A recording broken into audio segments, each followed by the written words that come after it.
In these seats, I'll be engaging my guests on various topics about the cultural war in the immigrant home and how to intervene. My name is Dr. Cynthia Adom-Potufi. I will be your host for the show, and you are watching Battleground.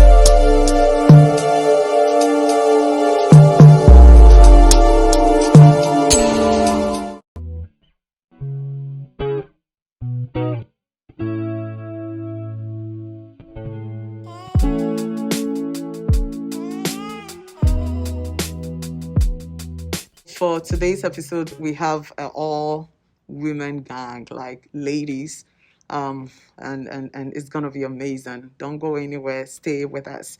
But I have with me today three brilliant, beautiful young ladies to have a discussion with.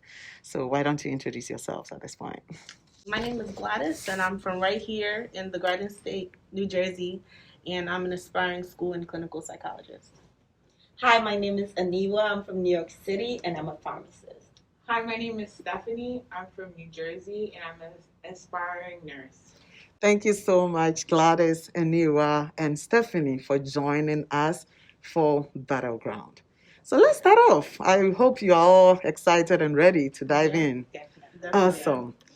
The first thing I wanted us to look at is the fact that, or let's discuss the frustration around the fact that your parents kind of banned you from going out, chilling with friends, assuming that maybe you just go out there and, be doing crazy things like, boyfriend stuff and having sex and everything. That's some assumption. That's not to say some don't do it, but, parents are put all young people into that class that once you go out, you're doing these bad things.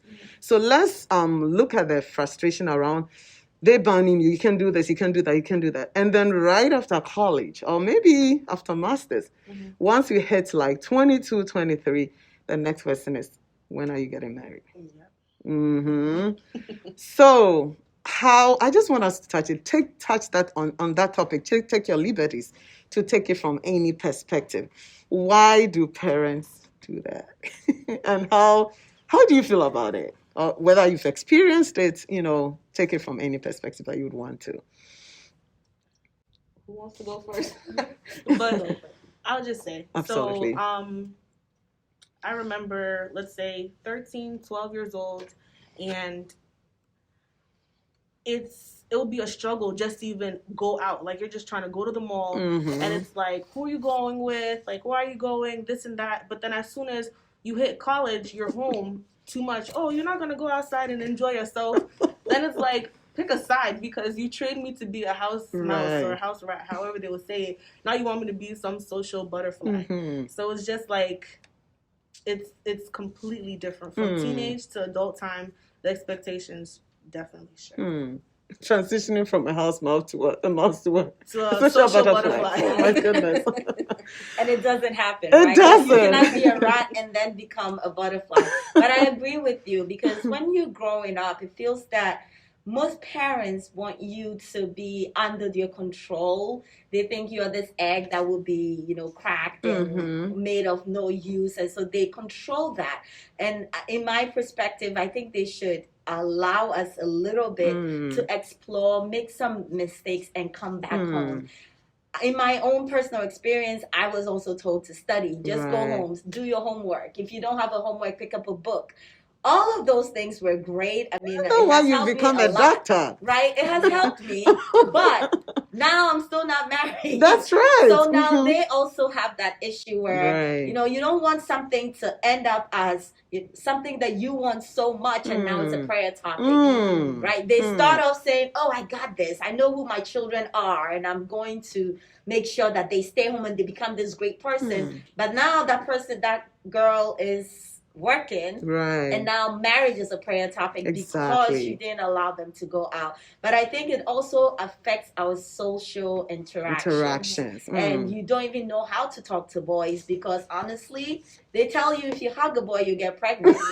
My mom and my aunties told me that, and I was not ready to have a baby. Oh my goodness. So I did not talk to kids. No hugging. No No hugging. No hugging in junior high, Oh my goodness. high school. Yes, a little bit. A But I little. was smarter then. I understood that they were wrong.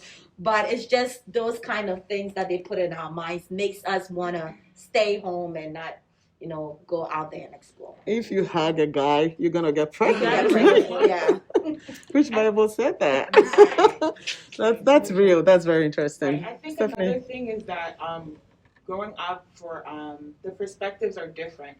So each parent, like growing up in a foreign home, they know what they see outside. Exactly. But when you come to America, it's like, especially when you see the college kids, the teenage kids, what they do on TV. It's like, I don't want my child doing that, so stay home. But it becomes wrong, like you were saying, once you're ready to of age to be social and try and meet someone for marriage, it's like you're at a loss, because my parents never taught me that. They said, stay home and be safe, and that's the only thing that I know how to do. So it's like a disconnect where you tell me one thing when I'm this age, and then when I'm this age, it's like, oh no, now you need to go out, and it's like confusion. And could I even add on to that too? Go ahead. I think that I think we all grew up as Christians.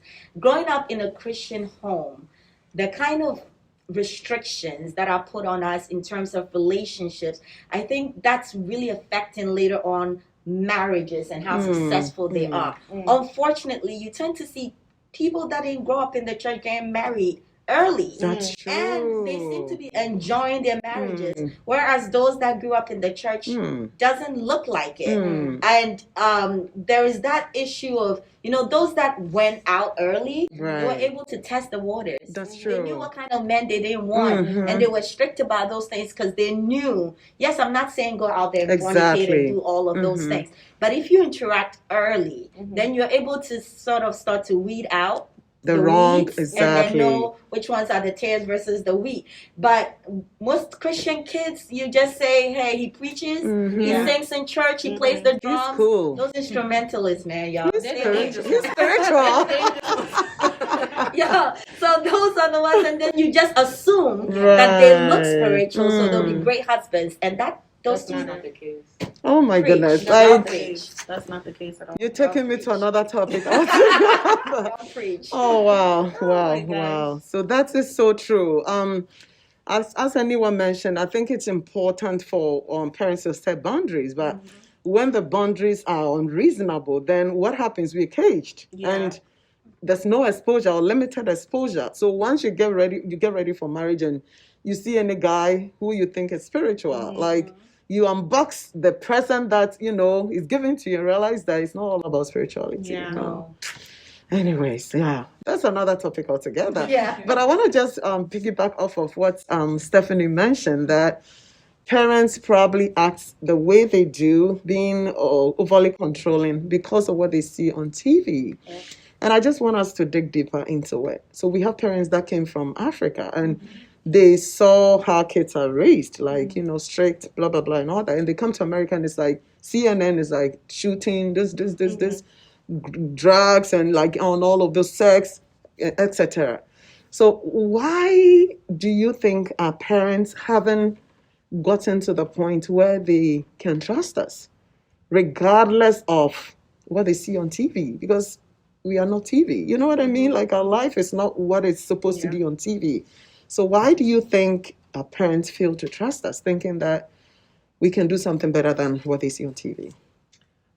I feel like because media, we always say media influences only youth. But to be very frank, I feel like the media has also influenced our parents in a way, because they see that, okay, kids are out there smoking, doing this, doing that. Like, they're listening to the serpent's tongue out there. So I'm going to keep my child as close to me as possible and not let them go out there. I recall when I was younger, I used to play outside. Nowadays, kids don't play outside. No. But I used to play outside with the neighbors and this and that. And in my community, we didn't even have Ghanaians. Like, I'm talking about Egyptians. And those kind of people, like Guyanese people. But my mom allowed us to go play outside with them. But when I moved to the town I'm in now, it's like, don't go outside. Why? I feel like the only common thing is that now we have cell phones. We have computers. We have this. The digital age has come. So they know that I'm going to keep my child as close to me as possible because I'm scared about what they're already doing on the internet. That's true. So I don't want them to learn too much about what's out there Because if you're playing outside, your parent could watch you through the window.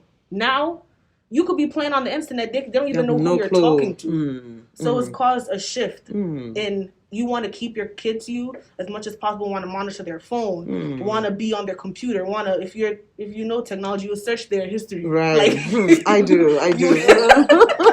You'll be doing everything. You know. Yeah. I mean, I would also add on that. You know, our parents normally they feel that this is not our land. Right? They've come to America. Though you were born here, they keep reminding you, this is not where you're from. You're not like them. Even though you were born here. Even though you're born here. And so that notion of, you know, this is not your place to be messing around. You're like a visitor. Like, but we're not. Right. We're Americans. Whether you're born here or naturalized citizen, you are American. Exactly. This place belongs to you as well. But I think the other part of it is the law, where they know if you did something wrong and they hit you, they might go to jail. That's true. Right? And so they don't want to even put themselves in that position where they will have to smack you across the face, or they have to buy the next plane ticket to Ghana, right? And then beat you at the airport, which some people do. So you don't want to do that as well. And I think those two some of the reasons why I think they're a bit more controlling. And it kind of highlights the parenting insecurities too, because if you're not doing well as a parent, the only thing you can possibly do is, okay, let me just lock the door and not actually explain the why to the mother. And I think most parents, they don't understand or don't focus on that verse that says, teach a child the way that they should go. That's right. They will not depart from it. So it's like, if you're teaching them the right thing, if you're telling them what to do, even if they run out and do God knows whatever, what you instilled in them and how you approach them and like, okay, this is what this is, but this is what we're teaching you. They're not gonna depart, as I said, they're not gonna depart from what you originally taught them. So yeah. Parental insecurities. That is, I mean, it ties in with what Aniwa Abna mentioned. That parents, like, it's hard. Sometimes we are on a foreign land, we're a different land, and we tell our kids, you don't belong here, but they do. But I think a lot of parents take that posture because a lot of parents haven't gotten used to even the American culture. And if you don't know something enough, how do you even, transmit it to your child? So I don't know it. I'm keeping you here, close to what I know, what I think is best, what was used to raise me, and I've come out really good. So I think that's I like the perspective Stephanie brought up, because if you're insecure as a parent, then you tend to kind of set a boundary for your kids. And I think we are all saying that the strict boundary is not really helping. We need to break the shell, see what is in there, and to kind of help let our kids understand the why behind all the restrictions and the boundaries that we are even setting. Gladys, you wanted to say something? I wanted to say something because though I could bash the boundaries to an extent, I feel like now that I'm an adult, I do appreciate the boundaries that were set, because they've made me into the disciplined person that I am today. Right. I know where to go, who to associate with, and who not to associate with, because you'd see maybe the people you grew up with in your environments, where are their lives now that they were able to go outside every day? Right. That they didn't have no accountability. That's true. They had no one checking for them. They had no one caring about them. Though we may have seen it as boundaries, but maybe that's just how our parents knew how to care about us. Don't go outside so I could make sure nothing happens to you. Young black men, if you go outside, it might not have been you who did anything, but you're out of association, you're going to get in trouble. Exactly. You know what I'm saying? And me, I might not be able to express myself well if they take you to the police station. So please stay home. Because I can't express myself when I go there. So please stay home. Women, young girls being stolen, kidnapped, raped and all that stuff. If you stay close to me, I could protect you. But when you're out there, I can't. Oh, wow. If you stay close to me, I can protect you. So young people, young ladies, young men, I think one of the major reasons why our parents tend to be a little bit overly protective is protection. As mothers, as fathers, they just want to make sure you're okay or we're okay. But I think we are all on the same page when it comes to the fact that overprotection can also be destructive in some way. And I think that is where we have to know how we are protecting, but at the same time doing it in love, and doing it with the explanation, and also knowing when to release, when it's safe to release, so that when it's time for marriage and interactions out there, we are not lost as if POP mode, we can talk, like, we can interact, because that also doesn't make you happy. Like, you want us to, from, know what becomes social butterflies, but you have to teach us to fly, so that when it's time for us to fly, we can fly on our own. Thank you so much. We want to move on to the next area, which is interracial marriages. Okay, so I know parents came from different countries, Senegal, Gambia, Nigeria, etc., where maybe, for example, if you're in Nigeria, all you know is like mostly Nigerians, even though they're non-Ghanaian, non-Nigerians, most of the people there are Nigerians. So the likelihood that if you're a lady, you marry a Nigerian is like what? 100% or 96%. Here we are in America, a melting pot, where we have Indians and Indian Americans and Indian Chinese and Chinese Indian Americans and then African American and Ghanaian, Nigerian, Senegalese, like everything. Here we are, and how is it like? Like, I mean, I don't know, it doesn't have to be your experience, but how do parents react to interracial marriages? Like, they are there and you bring this handsome guy, and what's the first question you get? What's his name? Yeah, that's what my dad was saying. What's his name? And from the name, he's going to be able to deduce a lot, right? And I mean, I would even take that question further when they're not asking for you to marry a Ghanaian only, but if you're Ashanti and they're looking for an Ashanti, that's going too far. And it's like, okay, we're in America. Chances are slim.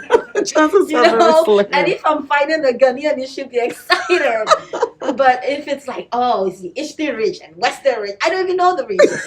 Like, okay, there are 16 regions now in Ghana, and I don't know them all. So which one, and there are some parents and uncles and aunties that take those things very seriously. Very seriously. The first question should be, is he a Christian? Exactly. But that's not the question. It's, where is he from? What is his name? And I think that those issues, especially if your boyfriend's last name is Patel, it's like, okay, where did you get that Indian boy from, right? And most African parents, I would say majority, have some hesitation towards that. I know someone that married an African American, and that in itself was a big deal, right? The mom would cry over this and call friends and cry. I mean, now they're married and she's okay. And they're happy.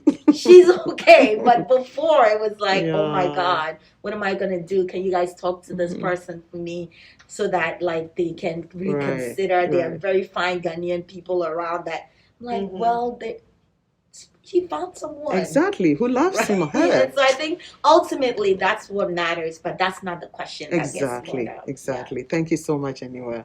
Any other perspective? I think Aniwa said the first question the parents should ask is, are they Christian? Exactly. I would say the first question the parents should ask is, how does he treat you? Because I feel like Christian, you raised me good enough to know that I'm going to go for a Christian. So the next step is, you could have a Christian, but they don't treat you well. Exactly. Because when you get married, it's going to be you and him. Exactly. Or him and the female. How do you treat each other? Exactly. That's the simplest thing. The next, okay, do they believe in God? How are their family like? How are their relationships with their parents? What happened? How are they with siblings? How are they with females? If you're a female, how do you see him interacting with other women like you? Like, we have to get back to the root of it. I feel like where they're from, their ethnicity, their background, everyone's life situation makes them who they am. So look at the individual now in the present. And then project. Let who they are now speak volumes to you as a parent, because you want to make sure that whoever your child is with, they're leaving your home. You want to make sure they're okay in all things. You will pray. Your daughter, your son will pray because you instilled that in them.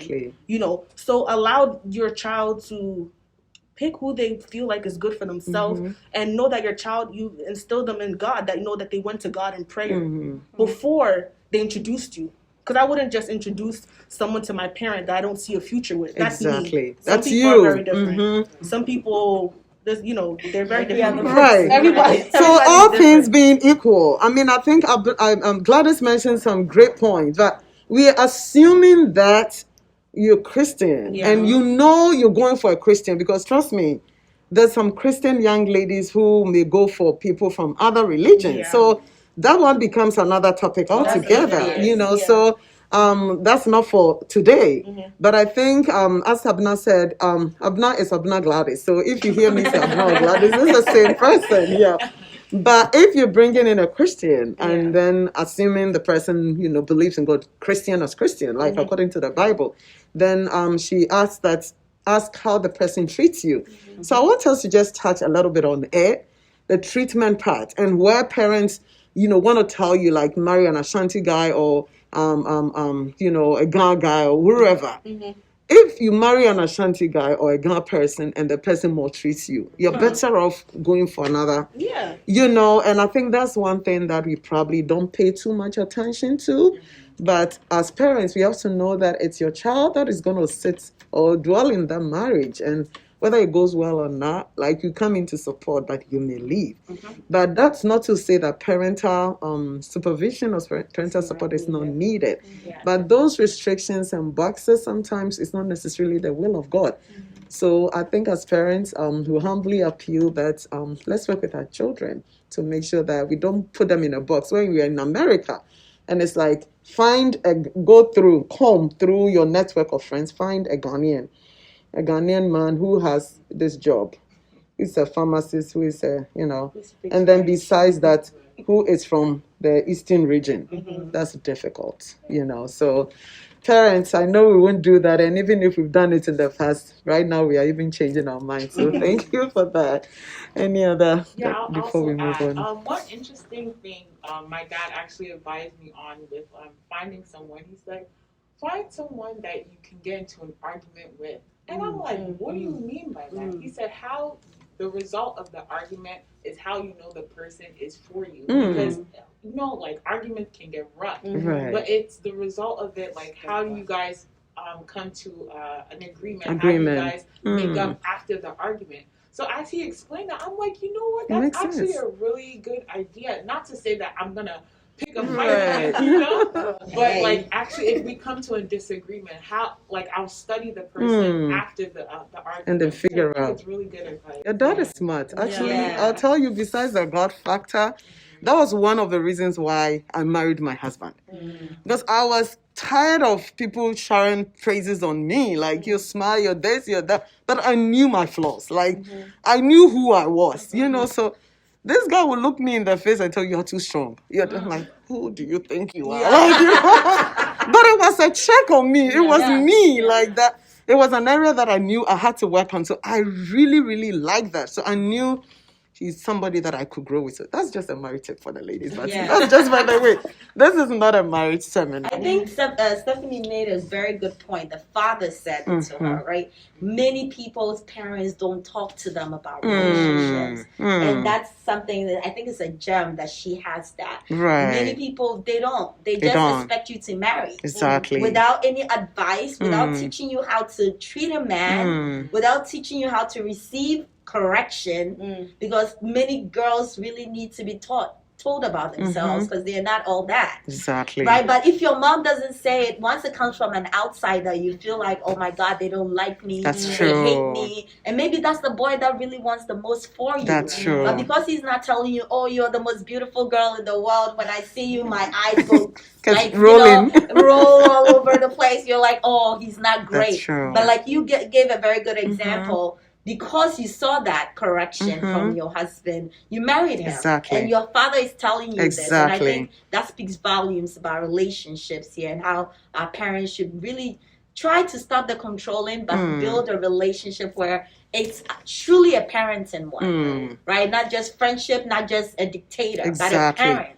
Someone that could be a friend in the morning, a parent in the afternoon, an instructor in the night.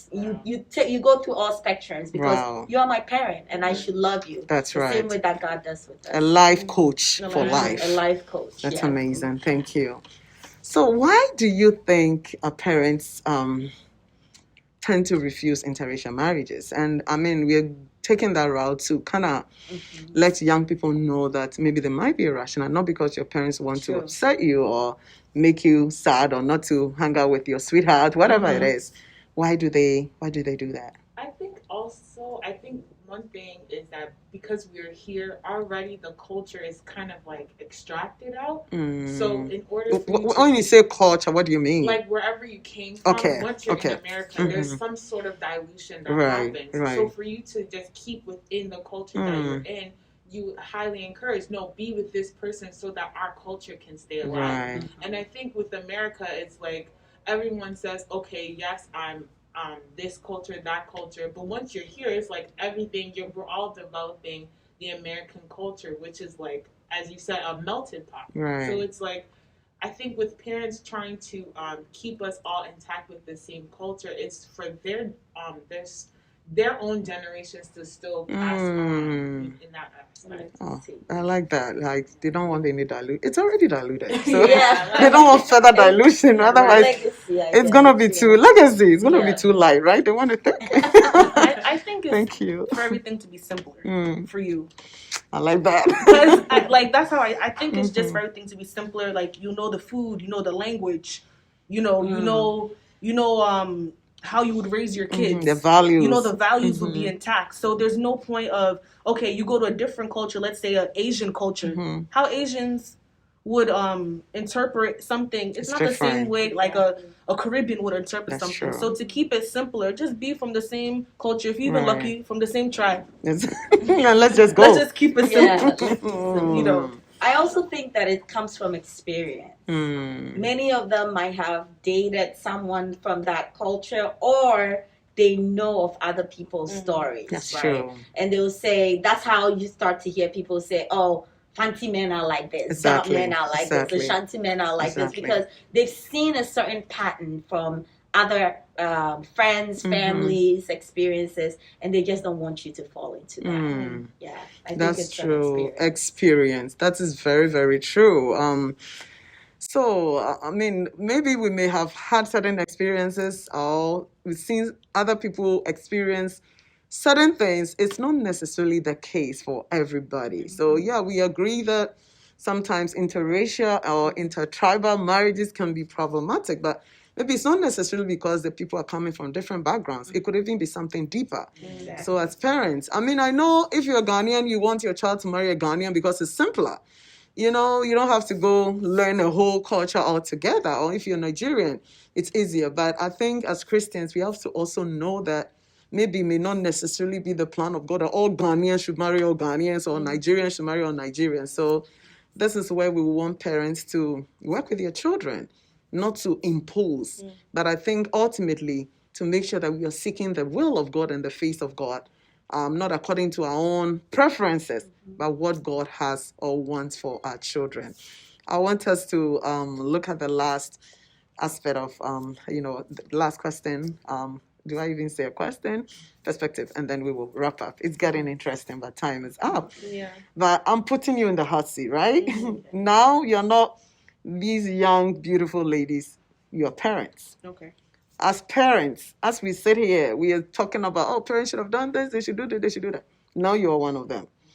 How would you approach the issues of like marriage expectations? And we're talking from our heart in love to parents, from our perspective, not to teach them or tell them what to do, but from your world, how, if they had done this or if they are doing this in this way, it's helping.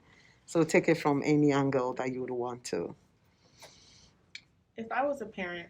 You are? Okay, I am a parent. I'm a parent right now.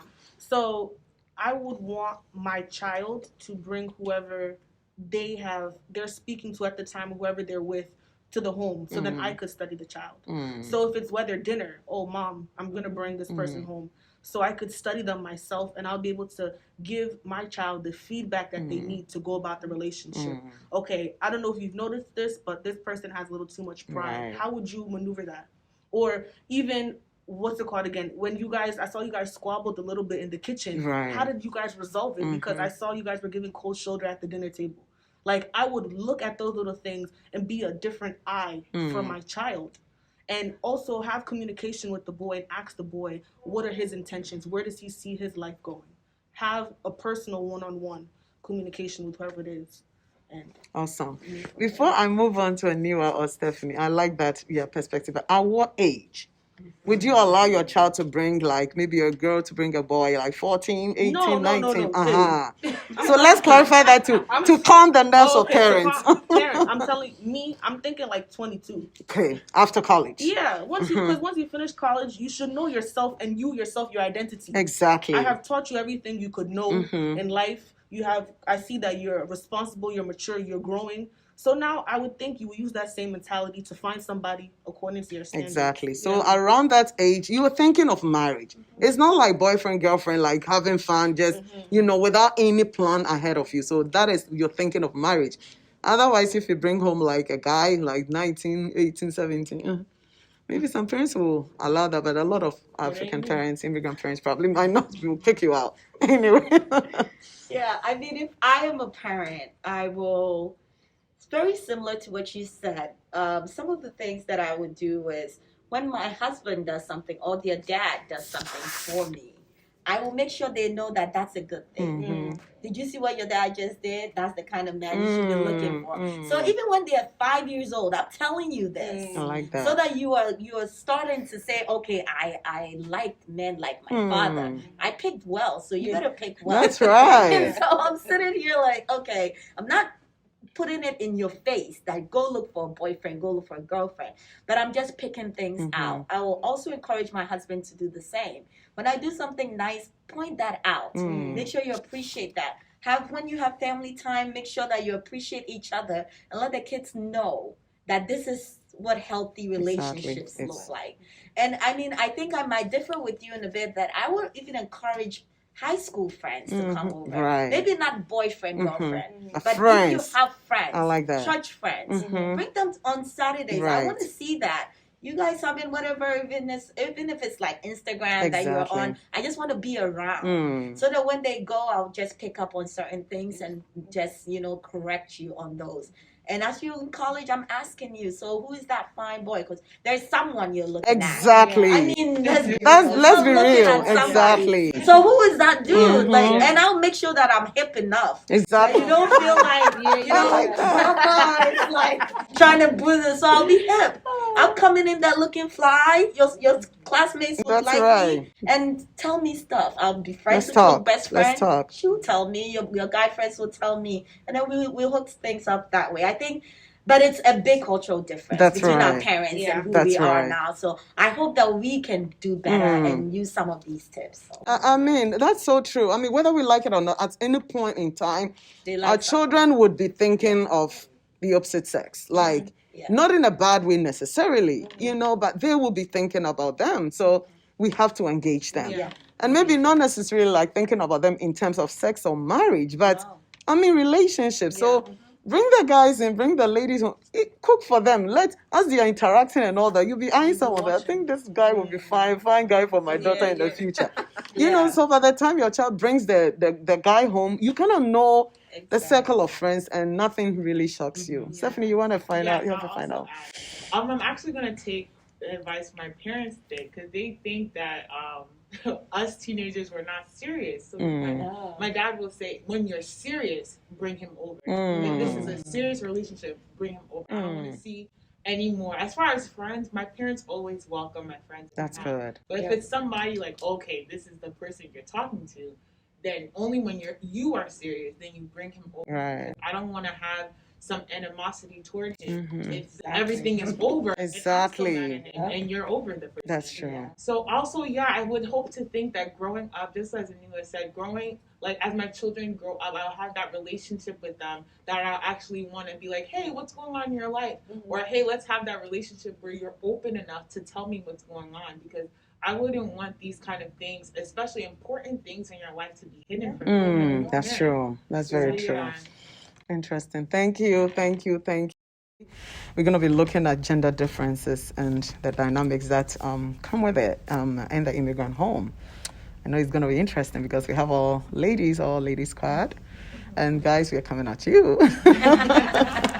But to start off with, I wanted to ask, do we have brothers or cousins? Like, because we're going to be talking about gender, like guys and ladies. One brother. Okay. 0 brothers, but Girl squad. A lot of cousins. Awesome. Cousin males, yeah. 2 brothers. Awesome. So that's very nice. So we have a perspective, like we share a perspective in terms of how immigrant parents train ladies versus or sisters and brothers. So growing up, what has been the expectation from your parents, or what expectations have your parents placed on you versus that of your brothers? And expectations, I mean chores, getting ready for marriage, anything like, growing up, like expectations in terms of growing up in the home. Women are supposed to wash the dishes, do the laundry, clean the bathroom, mop, sweep, anything that it's home, like a house. Home management. Home management, the woman should be doing it. Men are in charge of outside, like, so you're going to go shovel the snow. But sometimes women could shovel snow. Men should throw out the garbage. But sometimes when you're cleaning the kitchen, you should throw out the garbage too. As a woman, right? It's literally a blurred line. Right. That's how So, I just want to get it right. Are you saying that immigrant parents kind of define the gender roles in terms of what you would have to do, or you mentioned that, and then you mentioned also that it's a blurry line. So I just wanted you to clarify. So I think women, let's say generally across the board, it should be women do the things that are in the home and men do the things that are outside. So if it's heavy lifting or heavy duty things, that's a man's job to do. But around the house, keeping the home clean, food, cooking, motherly, like I don't even know how to explain that. I know what you mean. But things that have to do with feminine duties. Yeah, right? Feminine duties are for the women to do, which mostly happens to do with in the house. That's inside the house. Yeah, so that is the dynamics in the immigrant home. Okay. How is that different, compared to the culture here? And again, we've not deviated from the first question, so you just can, mix it up in your response. I think for me, because I didn't grow up with boys or brothers, my dad being the only male in the house, I had to learn a whole lot of stuff.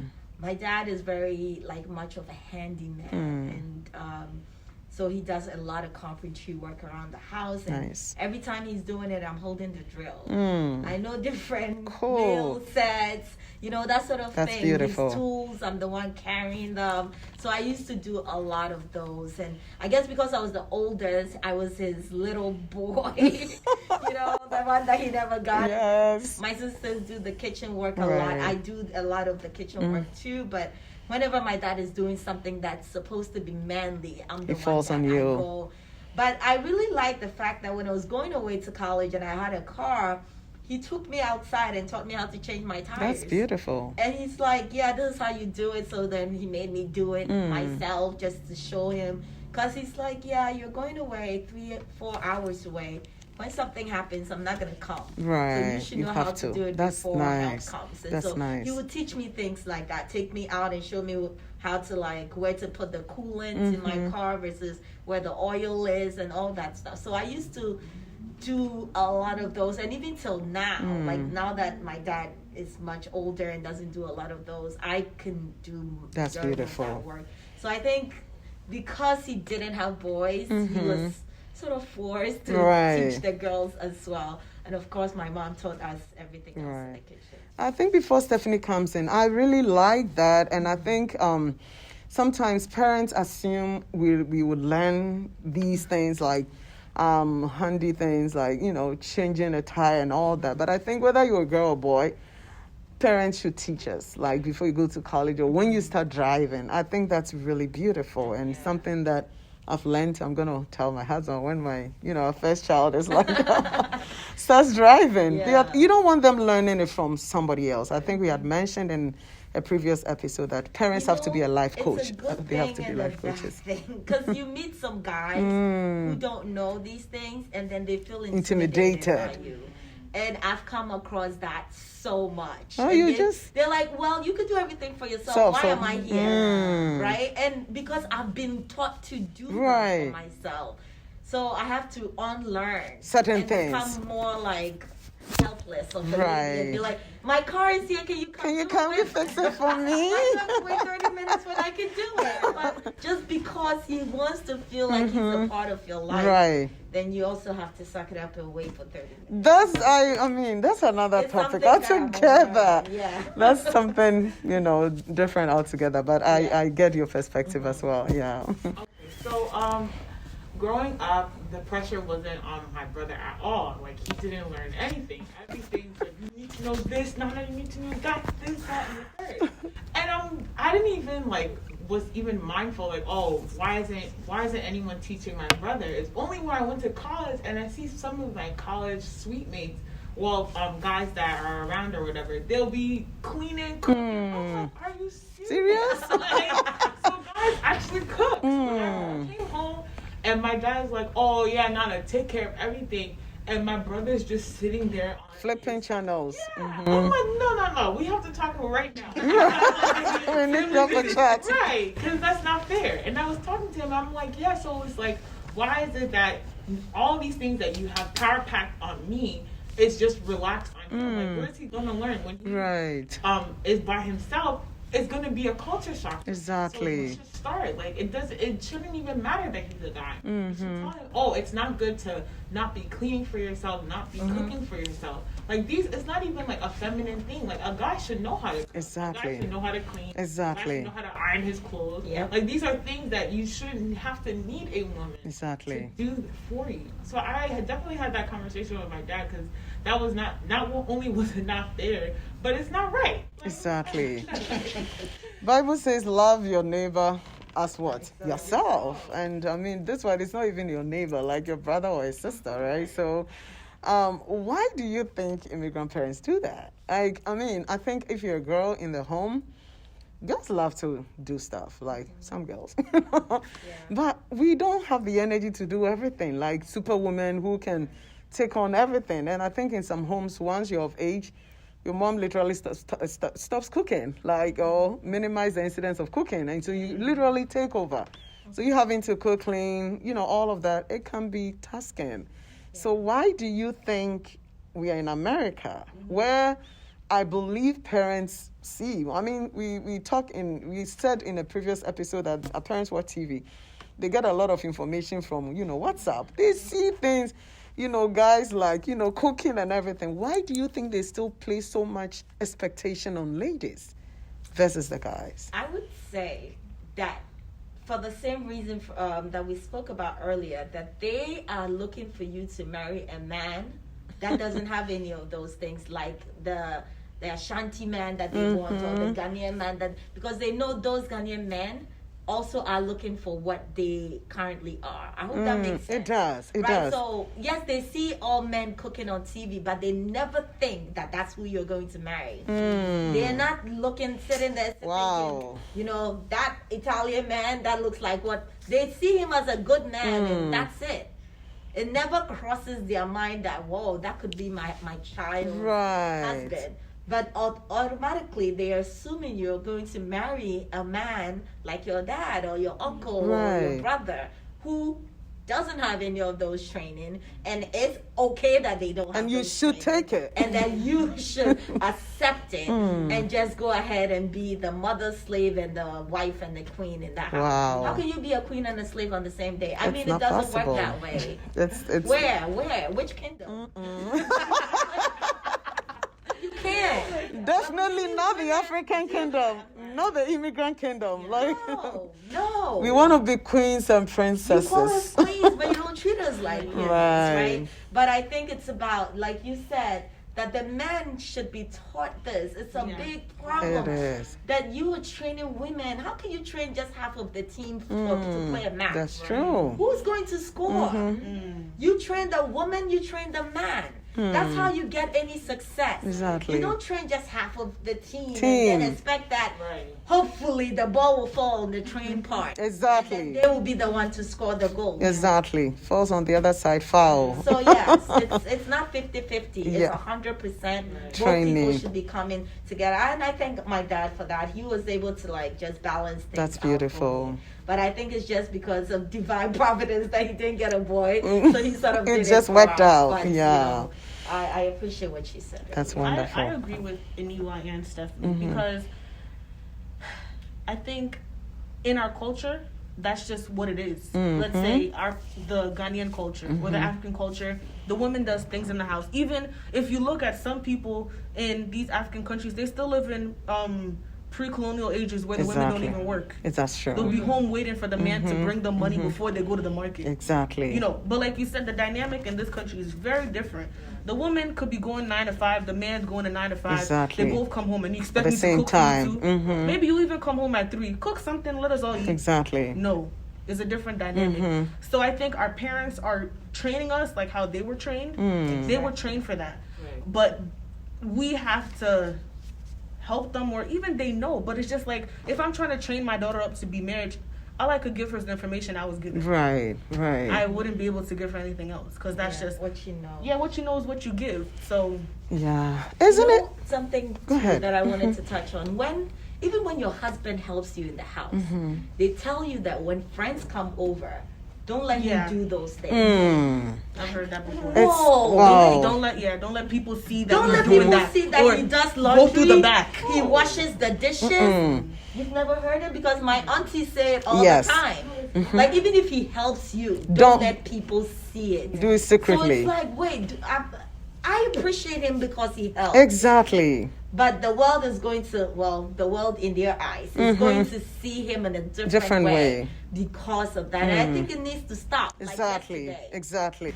And I think that's why we're having this conversation. I mean, we are not saying that guys should get into the world of ladies and become ladies or vice versa. But I think, what is love? Love is sacrifice. That's how I see it. And just imagine, like, you have your profession, your wife has a profession as well. You go and come, even if she doesn't, and she's even staying home with her kids. I think, think about it. You don't want a situation where your wife is always tired, and by the time she's 50, and you're also like 52 or whatever, she's so old because she's been taxed to stretch to the limit. And now you are young, strong, and all of that, and this woman is like weak. So I think this is where we are coming from. But connecting it to that, some people have that perspective that, or perception that men and women should do like 50-50 responsibility chore. Well, I mean, anytime I hear about that, I kind of giggle. What's your take on it? I feel like it's not mandatory. If I do this, you do that. Very It good. should work copacetic. Very good. Work together. Right. And it's funny because I was even telling my dad, like, no, my husband, he's going to learn this.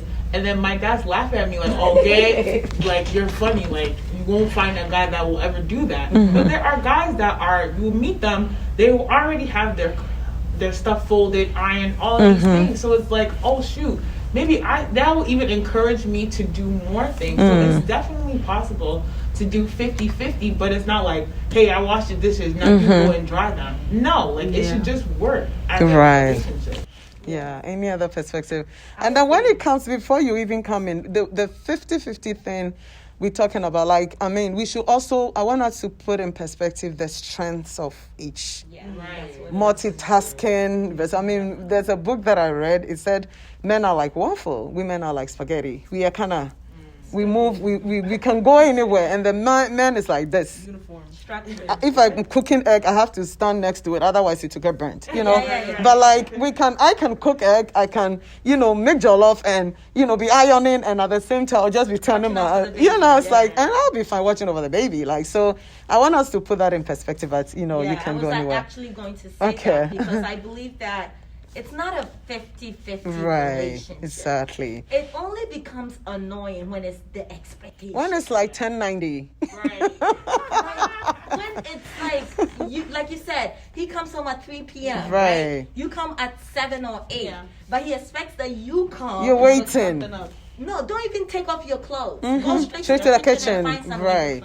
Whereas he's been sleeping since 3. Exactly. That's the problem. That's a right? problem. It has nothing to do with a 50-50 rule. Right. I actually enjoy trying to be a That's wife right. and I'm not a feminist by any means. No. Please open that door for me. Right. Please do all the things. Do the queenly things. That's right. I want to sit back too. However, when I'm unable to do that, accommodate. Exactly. What are you going to do when I'm pregnant? What are you going to do when, God forbid, I'm in a hospital for days? Are you not going to eat? Is it going to be fasting all day long? Like, you're not doing that. Right. So what are we doing? I'm teaching you, even if you don't know how to cook, which I've accepted that most of the guys will not. So when we are dating, sorry, Pentecost, but when we are dating, we're going to figure this out. Okay. I'm not going to go there.